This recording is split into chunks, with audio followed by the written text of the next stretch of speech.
Hi friends, இன்னைக்கு பொங்க பானையில் சக்கரை பொங்கல் எப்படி செய்கிறதுன்னு பார்க்கலாம். ஃபஸ்ட்டு ஒரு பாத்திரத்தில் 250 கிராம் அளவுக்கு நான் பச்சரிசி எடுத்திருக்கேன். அடுத்து 50 கிராம் அளவுக்கு பாசிப்பருப்பு சேர்த்துக்கிறேன். கப் அளவுக்கு சொல்லணும் அப்படின்னா 1 கப் அரிசிக்கு 1/4 கப் அளவுக்கு பருப்பு எடுத்திருக்கேன். அடுத்து இது ரெண்டையும் நம்ம 2 தடவை கழுவி எடுத்துக்கலாம். நல்லா கழுவி எடுத்துக்கோங்க. மண், தூசி எதுவும் இல்லாமல் நல்லா கழுவி எடுத்துக்கணும். ஒரு 2 தடவை நல்லா வாஷ் பண்ணிக்கோங்க. 2 தடவை கழுவி வச்சதும் 3ஆவது தடவை நல்ல தண்ணி ஊற்றி நல்லா கழுவி வச்சுக்கோங்க. அந்த தண்ணியை ஊற்றிட வேண்டாம்.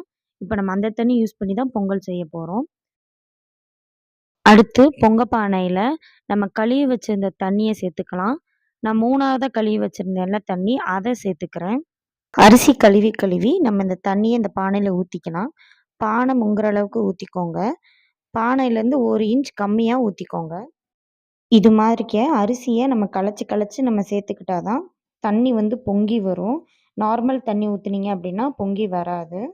இப்போ பாருங்கள், நான் எல்லா தண்ணியும் கழுவி ஊற்றிட்டேன். கரெக்டாக அந்த பாத்திரத்துலேருந்து 1 இன்ச் அளவுக்கு குறைவாக வச்சு ஊற்றிருக்கேன். இப்போ தான் நான் அடுப்பே பற்ற வைக்கிறேன். இப்போ இந்த தண்ணி பொங்கி வரணும். நான் அடுப்பை ஹை ஃப்ளேமில் வச்சுக்கிறேன். கொஞ்ச நேரத்தில் இந்த மாதிரிக்க முறையாக வந்துடும். இது மாதிரிக்க பொங்கி வந்ததும் நம்ம கரண்டி விட்டு நல்லா கலச்சி விட்டுறலாம். அடுத்து நம்ம கழுவி வச்சுருந்த அரிசியை இந்த பானையில் சேர்த்துக்கலாம். இது மாதிரிக்க பொங்கி வர வேணான்னா 1 டம்ளர் அரிசிக்கு 3 டம்ளர் அளவுக்கு தண்ணி சேர்த்து நம்ம பொங்கல் செய்யலாம்.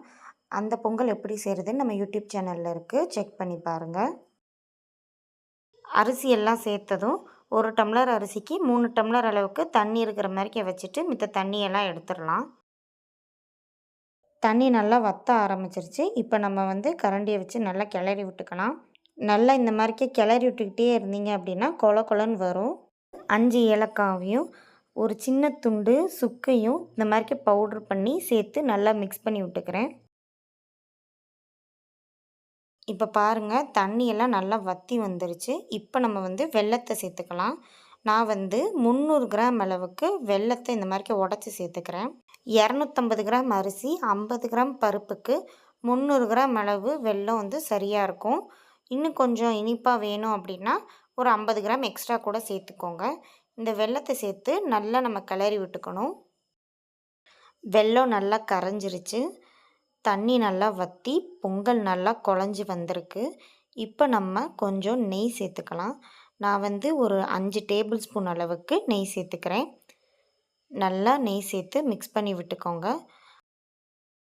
அடுத்து ஒரு சின்ன வடைச்சட்டியில் 1 ஸ்பூன் நெய் சேர்த்து ஒரு 10 போல் கிஸ்மிஸ் பழம் சேர்த்துக்கிறேன். அது இந்த மாதிரிக்க பொஃப்னு வந்ததும் நம்ம ஒரு தட்டில் மாற்றிக்கலாம். அடுத்து அதே நெய்யில் நான் ஒரு 20 போல் முந்திரி பருப்பை சேர்த்து நல்லா பொன்னிறமாக ஆகிற வரைக்கும் வறுத்து அதையும் இந்த தட்டில் மாற்றிக்கிறேன்.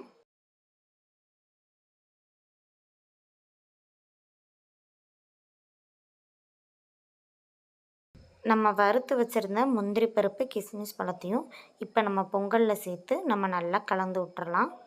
அவ்வளோதான் ஃப்ரெண்ட்ஸ், இன்றைக்கி பொங்க பானையில் சுவையான சக்கரை பொங்கல் எப்படி செய்கிறதுன்னு பார்த்தோம். இதே மாதிரிக்க இந்த பொங்கலுக்கு நீங்களும் உங்கள் வீட்டில் ட்ரை பண்ணி பார்த்துட்டு எப்படி இருந்துச்சுன்னு எனக்கு கமெண்ட் பண்ணுங்கள். அனைவருக்கும் இனிய பொங்கல் நல்வாழ்த்துக்கள். இந்த வீடியோ உங்களுக்கு பிடிச்சிருந்துச்சின்னா லைக் பண்ணுங்கள், ஷேர் பண்ணுங்கள். எங்கள் சேனல் பிடிச்சிருந்துச்சின்னா சப்போர்ட் பண்ணி சப்ஸ்கிரைப் பண்ணுங்கள். உங்களை நான் நெக்ஸ்ட் வீடியோவில்